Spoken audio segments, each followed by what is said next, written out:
aí do quarto ano A e quarto ano B. Hoje eu vou gravar mais uma videoaula, que será a nossa terceira videoaula de gramática, né, para as turmas do quarto ano A e quarto ano B. Todas as duas turmas sou eu a professora de gramática, certo?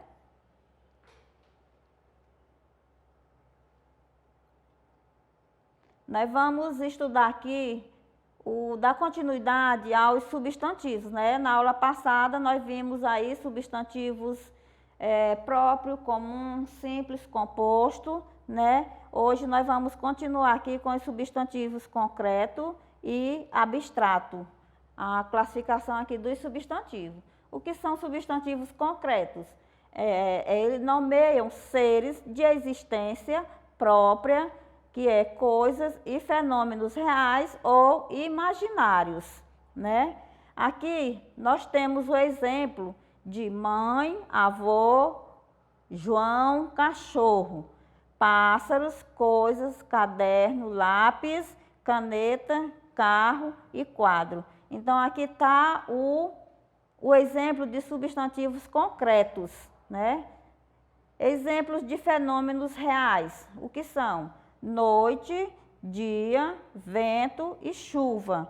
Exemplos de fenômenos imaginários, é aquilo que você pode imaginar, que são o quê? Sereia, Papai Noel e fada. Os substantivos imaginários, você pode imaginar, por exemplo, Papai Noel, em dezembro, a festa do Papai Noel, chegando com presentes, né? Aí é um fenômeno imaginário.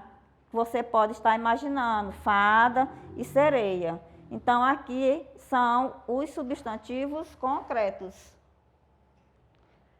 Aí, aqui está a classificação dos substantivos concretos. Nós vamos ver agora os substantivos abstratos.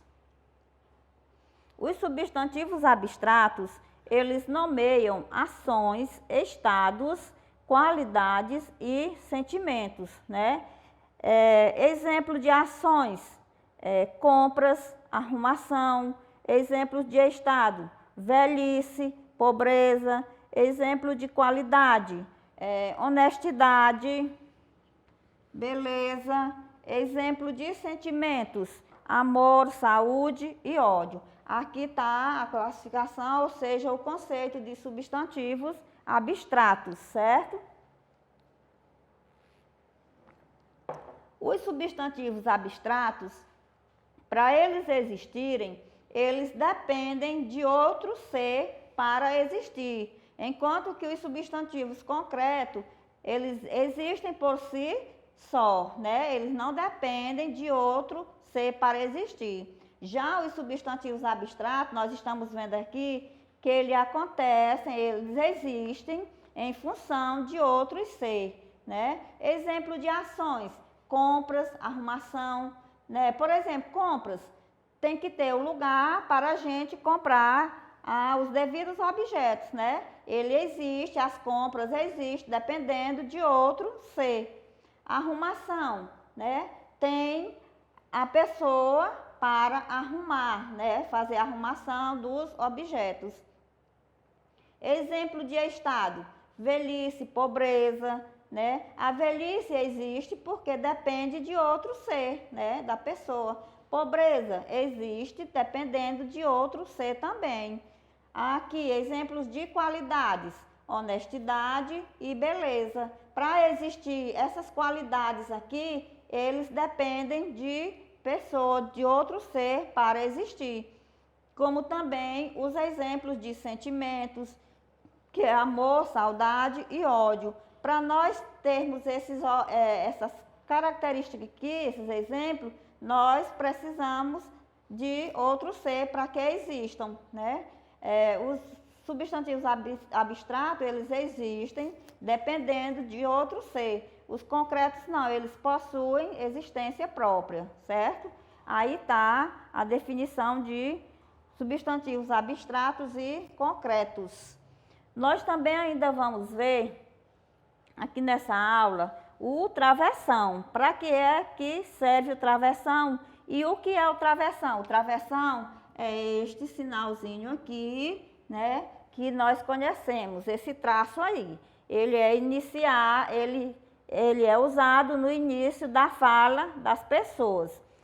É um sinal de pontuação que indica o início da fala dos personagens nos textos que têm diálogos. O travessão também pode aparecer para separar em um mesmo parágrafo a fala dos personagens e o texto do narrador, que é aquele que conta a história. Eu coloquei um exemplo aqui desse texto usando o travessão, certo? O travessão é este sinalzinho aqui que nós usamos para indicar o quê? Né? A fala das pessoas, também separar o parágrafo no texto, certo? Ó, aqui é um travessão que é usado para separar, né, os parágrafos do texto. Então, aqui, vamos ler aqui o texto, né? Assim, há uma flor que sabe se mover como você. Ela usa coroa, respondeu a rosa. Ó, para responder no texto, no diálogo, né? Nós vamos usar o travessão. Aqui é a resposta que ela vai fazer. Ela aparece sempre por aqui, né? Aí a pergunta também. Ela respondeu, lá vem ela, gritou uma outra flor. Então, o travessão é usado nesses casos aqui, certo? Para no início da fala dos personagens, né? Aqui, ó, quando o personagem vem falar, nós usamos o travessão. E ainda serve também, ele pode aparecer para separar em um mesmo parágrafo, né? Eu usei o travessão aqui na fala da personagem e aqui no meio do parágrafo também. Entendido aí sobre travessão? Nós também vamos ver aqui outro sinalzinho de pontuação, que é os 2 pontos. Onde é que nós vamos usar os 2 pontos, né? Os 2 pontos, ele é usado ao final de um trecho narrativo, para anunciar a fala de um personagem. Coloquei aqui o exemplo desse texto, para nós usarmos aqui os 2 pontos. E para que é que também ele serve, né? O uso dos 2 pontos. Alice segurou firme e falou zangada. Tá aqui, ó, 2 pontos, né? Como ele está dizendo aqui. É comum ao final de um trecho, ao final de uma frase, nós colocarmos ou usarmos os 2 pontos. Não abuse de minha paciência. Xadrez é um jogo para ser levado a sério. Então, tá aqui, ó, o uso dos 2 pontos, né, ao final de um trecho. Nós temos aqui o uso dos 2 pontos. Então, pessoal, aqui termina a nossa aula, certo? E fiquem com Deus.